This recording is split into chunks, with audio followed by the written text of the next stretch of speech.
not going to give our power and money and respect to this guy. That's impossible, man. We've built this over a lifetime.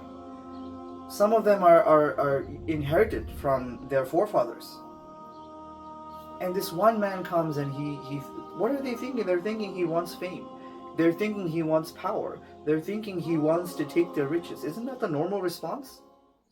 وعباد الرحمن الذين يمشون على الأرض هونا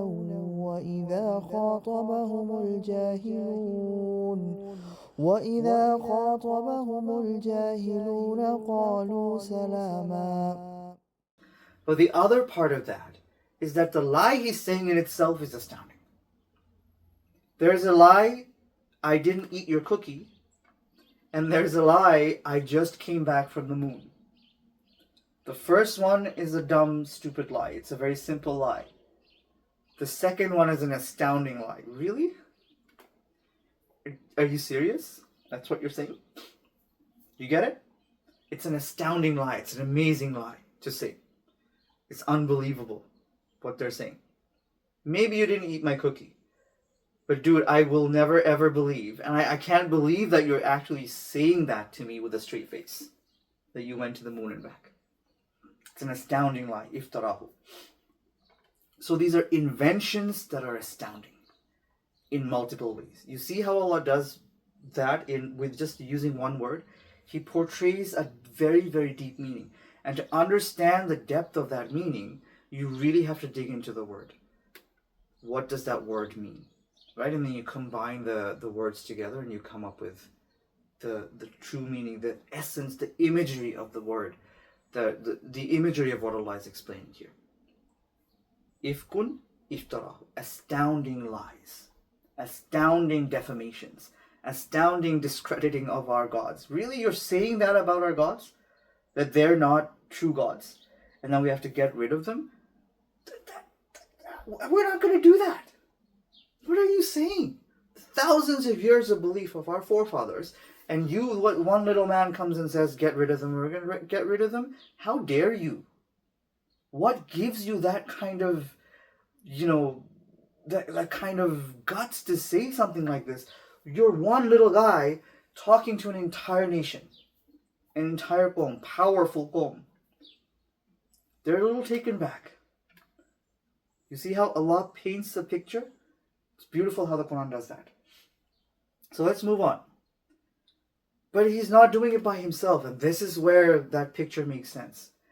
It can't be that this guy is coming up with these things by himself and showing the courage to stand up to the Quraysh and insult their gods to their face if he doesn't have some kind of backup. He's got some kind of backup. Wa'anahu. So wa'an comes from the word ayn. So ayn and nun together, it signifies help, aid, or support. Help, aid, or support. So an is the past tense. It's a masculine singular form of the Arabic verb an or ana. And ana means he helped him. It's past tense. Masculine singular form. He helped him. So wa'anahu is coming that they are helping him. Omun akharun. So that's what makes it plural, or one singular one singular nation, or one single group of people helping him, which is why the singular verb is used here. So an means they're helping him. They're aiding him to come up with these lies, right? He's not doing it by himself. This kind of astounding lie cannot come from one man. They're helping him to invent these things, right? Because they're astounding, right? Iftarahu. They're astounding. And we don't believe that he by himself can come up with something like that. So there must be someone who's helping him come up with these lies. But these people are also supporting him. They're his backup. They're his backup because he can't be alone.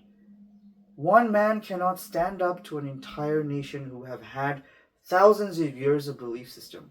They're powerful, respected custodians of the Kaaba.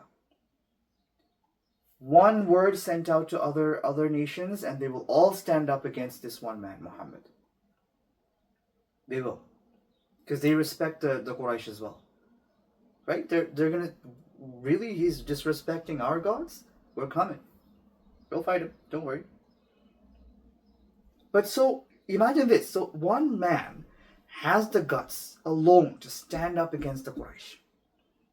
Right? Remember, he stands on the mountain and says, "Oh Quraysh, oh my people, would you believe me if I told you that there's an army just beyond this mountain who are coming to attack you?" And they say, "Yeah, we would. You have that high vantage point. You are Al-Amin. We know you as the truthful one. We would believe you." And then he drops this bombshell on them. And they're like, "Whoa, how on earth where did he get that kind of courage from?" So they're a little scared, right? The confidence of this man is scaring them a little bit.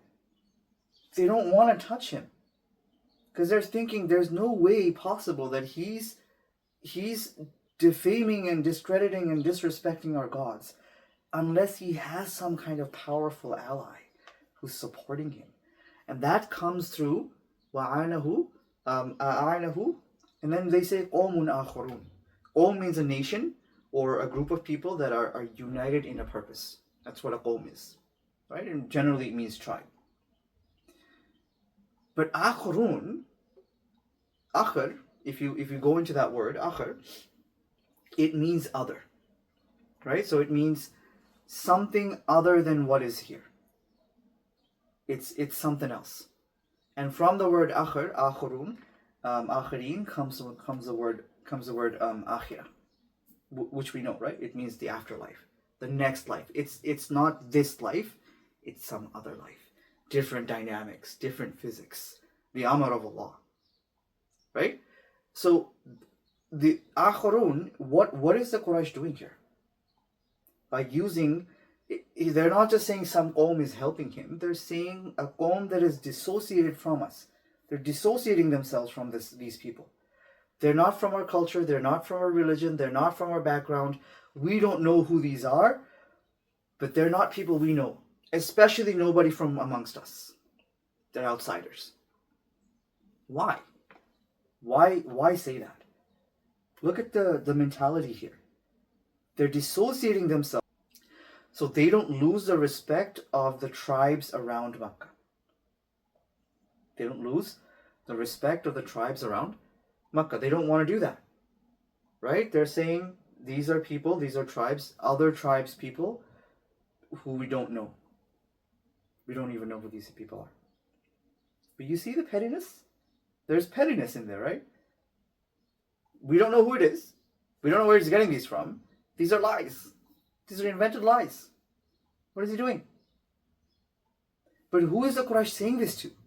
They're saying this to the outsiders, the people coming in to Makkah to do their pilgrimage or coming to see who this Muhammad is. And they need to justify somehow what this guy is doing and what they're doing in response to what he's doing. They can't do that without actually saying or discrediting Muhammad, and they're trying to discredit him. So when they say, "Hey, no, these are lies, don't listen to him. These are crazy inventions. Somebody's helping him to come up with these crazy inventions," you are now distracting the people from actually listening to the lie. Don't even listen to him. You see the mentality there? Don't even listen to him. Because they know if they listen to him, they're going to be interested. Oh, that sounds divine. Tell me more. Let me understand more. Remember, the Quraysh, the Arabs are masters of the Arabic language, not like us, right? So they're hearing the Quran and they're understanding the in-depth message being portrayed. They're poets. So they're well versed in deep meanings, in abstract meanings, in vague meanings, in the how a one word can beautifully give multiple messages. They are very well versed on this. They are. And so they know that if these tribes listen to the lies of Muhammad, according to them, if these tribes listen to the lies of Muhammad, they're going to get interested. There's already tribes from outside that are already accepting Islam, accepting his message. This man is getting stronger. This man is getting stronger. So now the question is, why does that threaten them? Why does one man bringing a message that they're claiming to be invented lies threaten them so much? And again, we've alluded to this a lot of times before. They were very threatened because what he's saying is against their very existence, the fabric of life that they have. But not just that, what he's bringing, the message he's bringing is stirring hearts. And this is where the word kafaru comes in. Inside they know that what he's saying it sounds very, very true. It sounds like it's coming from Allah. It sounds like it's coming from a divine source. So because they're understanding the ayat as they're being recited onto them, they realize that the ayat is alluding to truthful things. It's alluding to very, very astounding things that we just simply cannot shrug off. And so that's why they're kafaru. They understand it, they realize it, but then they bury it deep inside. What is that called? When you know the truth, but you deny the truth, what is it called? I just used the word. Denial. Right? It's denial. So I dug a little deep into the word denial, into the psychology of the psychology of denial, and this is what I found. And see if this sounds familiar. We really want to go into this. In psychology, denial is a defense mechanism where an individual refuses to acknowledge or accept the truth of a situation that is psychologically uncomfortable. Sound familiar? What the Quran is saying is psychologically uncomfortable. Because now the Quraysh have to, if they accept this message, they have to let go of the very fabric of life that they've been following for thousands of years. One, we talked about this in the previous lecture. We talked about how people stick to their cliques. What they believe in throughout their life, what they grow up knowing, they will stick to it very, very solidly. They're willing to risk their lives to defend it. They will. We do that as well. Right? That's one. But two, they realize, because it sounds divine, they realize they're being drawn to it. But then, no. That means now I have to let go of what? My money, my power, my respect. The whole way of life for them is now being threatened by Muhammad, by these ayat of the Quran. Because remember that they're custodians of the Kaaba, for which reason they're given us very significant amount of respect in the whole region. These are tradesmen, right? So they traveled all the way to Syria. They gather goods, and then they travel all the way down to Africa, North Africa, Egypt, the Roman Empire, and they sell their goods, and then they come back. This is a long, treacherous, dangerous journey. And if they didn't have the respect of the tribes around them, they would be plundered, right? They would be attacked on a regular basis, and their livelihood is now at stake. Then there's tourism to Makkah, annual pilgrimages to Makkah, right?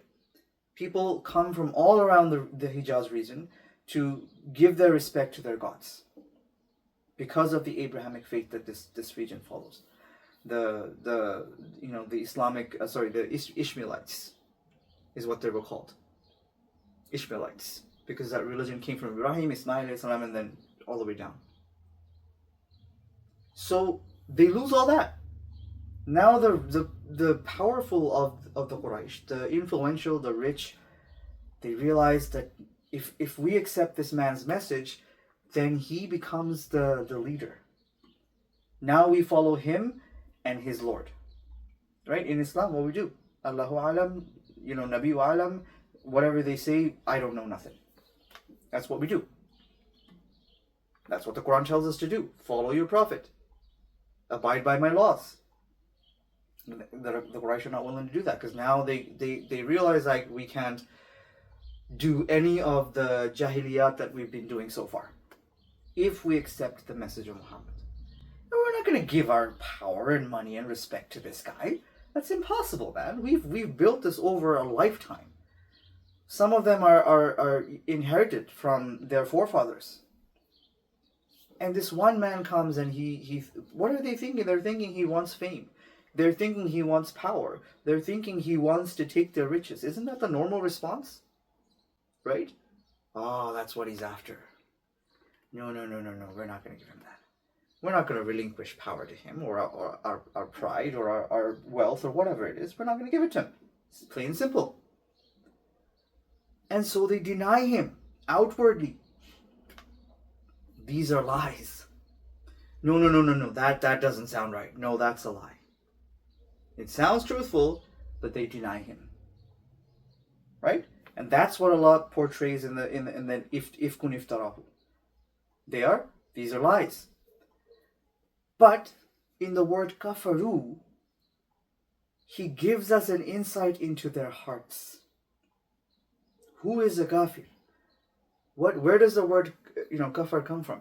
Kafir comes from a farmer who buries a seed deep inside the soil, into darkness, or deep in underground.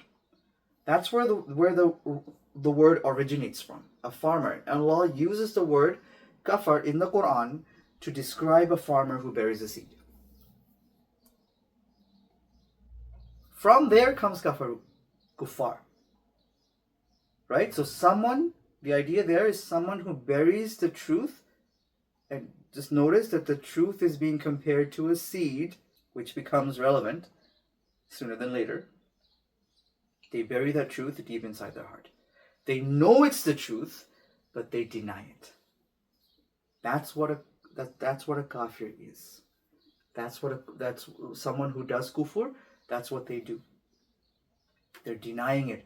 So to themselves, because it's uncomfortable, to deal with the anxiety of accepting this truth, to deal with the anxiety of even hearing this truth, they bury it. They avoid thinking about it. That's what a kuffar does. So isn't Allah giving us an insight into their minds, into their hearts? Let's take a little, deeper look here. So why do people use denial? To avoid discomfort and anxiety, right? Denial can help reduce the emotional pain of facing the difficult truths. You understand? To protect their self-image. Accepting a negative truth can threaten a person's sense of self-worth or control. Does that sound familiar? Okay. To cope with an overwhelming situation, denial can provide a temporary sense of relief when facing a major life change or trauma. All of which are happening in Makkah. But then why the denial? Because the Quran, it sounds divine. Right? They're even sneaking to the Prophet ﷺ's house late at night to listen to the Quran. By now, even Umar radiallahu anha, by now many influential people of the Quraysh have already accepted Islam. Hamza radiallahu anhu, Umar radiallahu anhu have accepted Islam. Major players. Major players. And so they need to stop this somehow. And people from outside are coming to see this man Muhammad. They need to stop this somehow. But even from within them, there's these stirrings that are saying, no, this sounds right. This sounds right. And so they have to do kuffar. They have to do kufr. They have to deny it to themselves. This can't be genuine. This can't be right. What does someone who's in denial, what do? Few signs of denial. So you refuse to talk about the problem. They're talking about the Rasul, sallallahu alaihi wasallam. They're talking about the man. They're talking about the problems that he's creating within the Quraysh. But they're not really talking about the ayah. What did Walid ibn Mughira do? This sounds too divine. This is not human made. This is not jinn made. You're not going to be able to decline. So now what you need to do is misdirect. Misdirect. This is magic. It's sorcery. It's denial. Right? So to cope with that, you're refusing to talk about the ayah. He does talk about it a little bit. But then the rest of them are not even talking about the ayah. They're not. Right? They're not even talking about it. They're saying, nope. That he's a problem. He's the problem. He's the liar. Some other qawm is helping him to come up with these lies. he needs to go. And when he goes, the ayat of the Quran will go as well. So they're not really talking about the actual problem. They're talking about the surface problem. You find ways to justify your behavior. Sound familiar? He's a sorcerer. He's a liar. Somebody's helping him. He's coming up with these things. And that's why we do this to him. He's threatening our gods. He's threatening your gods. This is what they're saying to the other people. He's threatening your gods. He's disrespecting your gods. You need to do this to what we're doing to him. This is why we treat our own tribesmen in the way that we're treating him. That justifies their behavior. That's denial. You blame other people or outside forces for causing the problem. I'm not even going to go into that one. You persist in behavior despite negative consequences.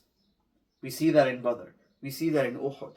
We see that in Ahzab. And all throughout the battles, they continue to come back to try and destroy Islam. It's kufr. It's denial. You get it?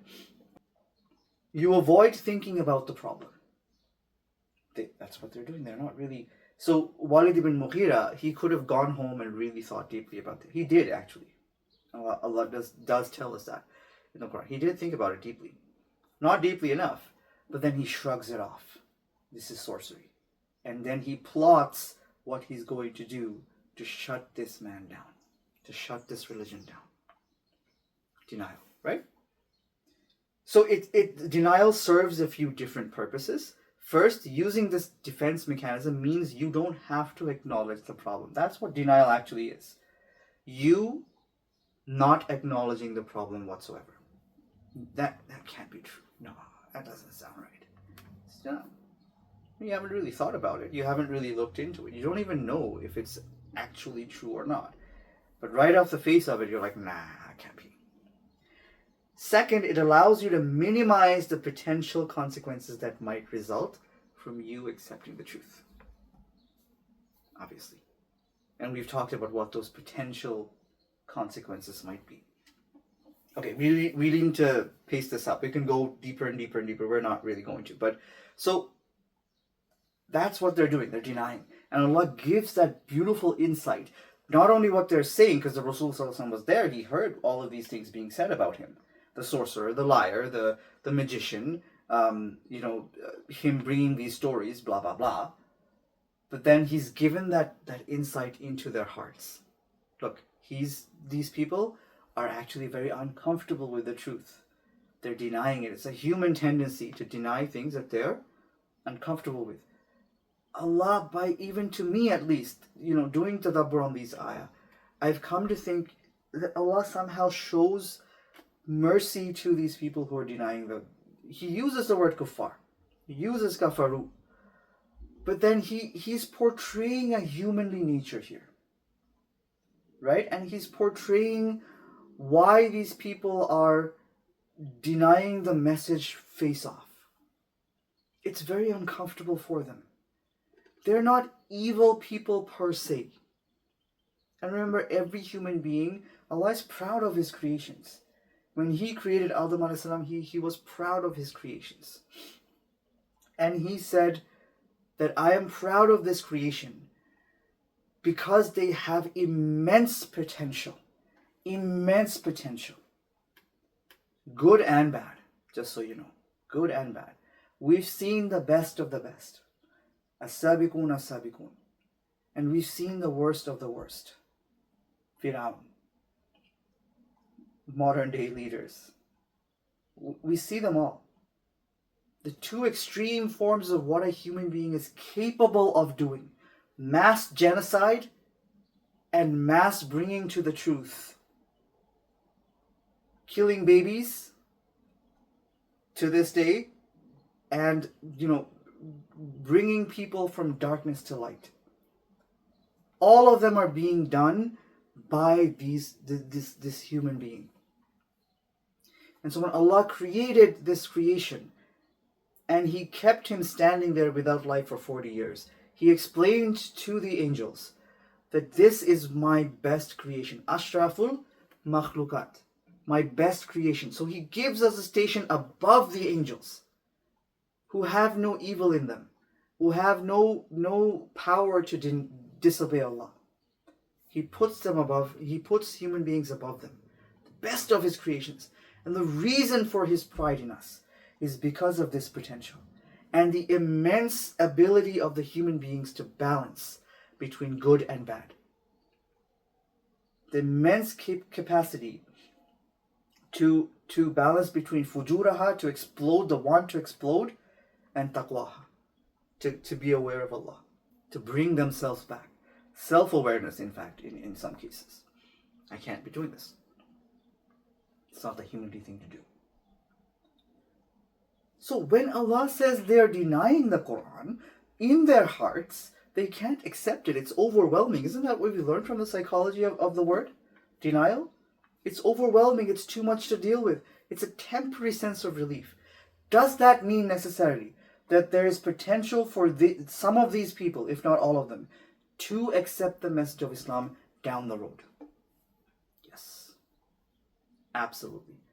Do some of them, in fact, many of them, accept the message of Islam down the road? Yes, they do. They do. Mughira's son, Khalid ibn Walid, is there. Does he become a prominent figure in Islam later down the line? Yes, he does. Umar radiallahu anhu, who was going to cut off the head of the Prophet sallallahu alaihi wasallam, accepted Islam on the way to his mission. When he came to the Rasul, he'd already made up his mind. But the Sahaba all stood up to protect the Prophet. But the Prophet had already gotten the news that either Abu Jahl or Umar was going to accept Islam. And so when he saw Umar radiallahu anhu, he realized that's what he's here for. Just his face told him that message. And he said, no, don't worry about it. Let him come. Worst of the worst turns in the best of the best. Does Allah know that already? He does. So he's not necessarily throwing these people into hell.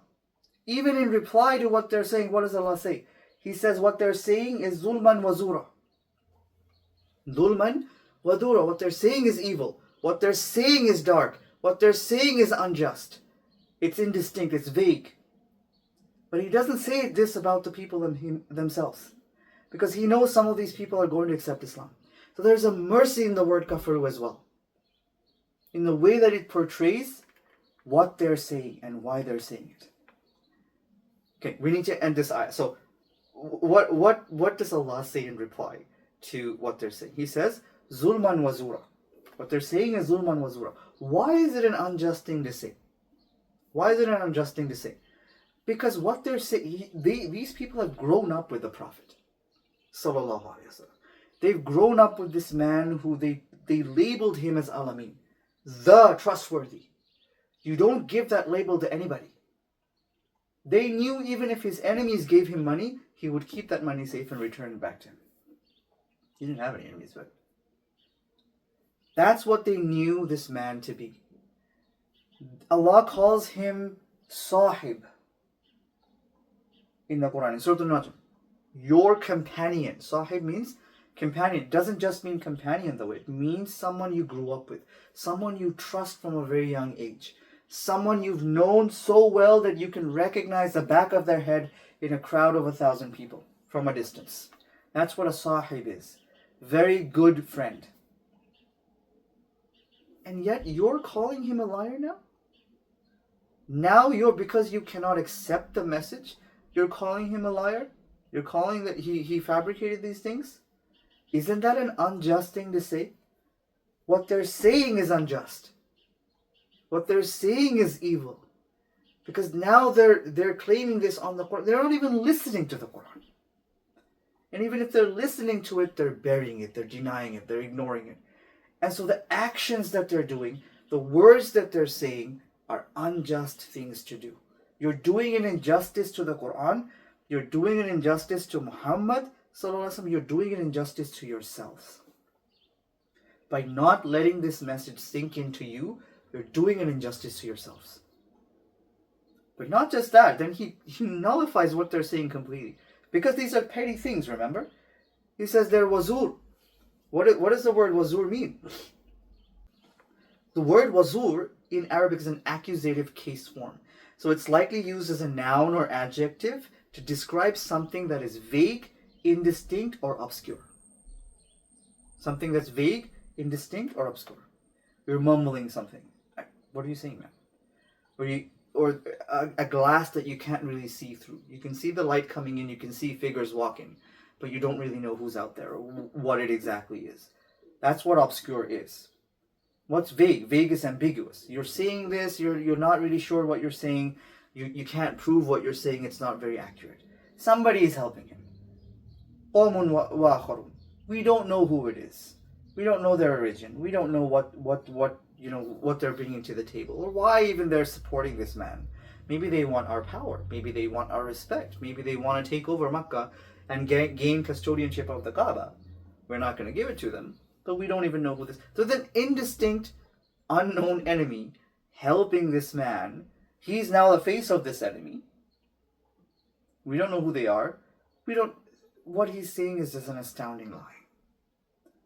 Is that vague? Have you listened to what he's saying? Listen to what he's saying. And then, Allah gives that challenge to them. Come up with a surah. If you think this is just poetry or magic, or you think you're better than him or what he's bringing, go ahead. Make a surah. Make a surah. And come with that surah and challenge the Quran. But they can't. Right?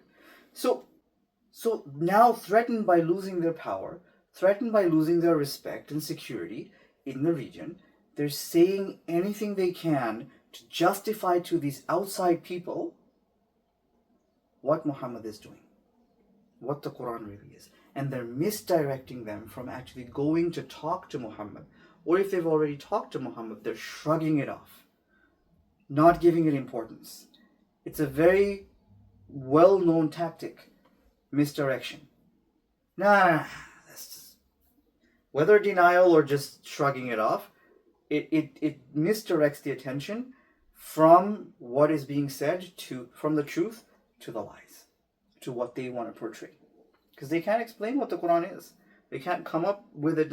What are the outside people, non-intellectuals of the Quraysh, of Makkah, saying to these outside people? Remember, Makkans are tradesmen. I've also read reports, non-Muslim reports, by the way, research, on how the Quraysh were probably also tradesmen of leather. And which empire around them needed a lot of leather? The Romans, the Byzantines, right? And so I've read reports and research, and they claim to have proved it as well, that the Quraysh would venture to these Roman territories and trade a lot of leather, because the Roman Empire needed a lot of leather, right? So these people, not just the intellectuals, but also the general people, are traveling far and wide. And they're carrying these stories of Muhammad and what's happening in Makkah to these people. They are. What are they seeing? They're seeing that they're intellectuals of their society, the intellectuals of Makkah, the powerful, the influential people of Makkah are being silenced by the Quran. They're being silenced, dumbfounded. They have no reply. They have no answer. People who pride themselves in their poetic power, in their language skills, have no answer to give to Muhammad, other than, no, we're not going to listen to this. No, you're lying. No, this is magic. This is sorcery. And that insight, what they're not only saying outwardly, we know that from the seerah of the Prophet, but what they're also thinking inwardly is given by Allah through these kind of ayat, where He gives a commentary on the incident of the life of the Prophet. The next ayah is also very similar. They say something else. And then the ayah after that, which we'll hopefully deal with both of these ayah tomorrow together, Allah gives an astounding reply. You would think that Allah would be angry and say, I'm going to throw these people. These are going to become ashabun nar, companions, friends, because they were so closely knit on earth, because you're such good buddies. you're going to be good buddies in the fire as well. Allah doesn't say that in reply to what they're saying. He says something completely profound. And I really want to take the time to explain what and why he says what he says in ayah number 6. My idea, my plan was to actually deal with 4, 5, and 6 together because they're very similar. Two of the things that they're saying and Allah's reply. But then I figured because ayah number 6 is very, very deep and I really want to spend some time talking about it, I would just deal with ayah number 4 today. And then tomorrow we will come back and we will talk about ayah number 6, inshallah.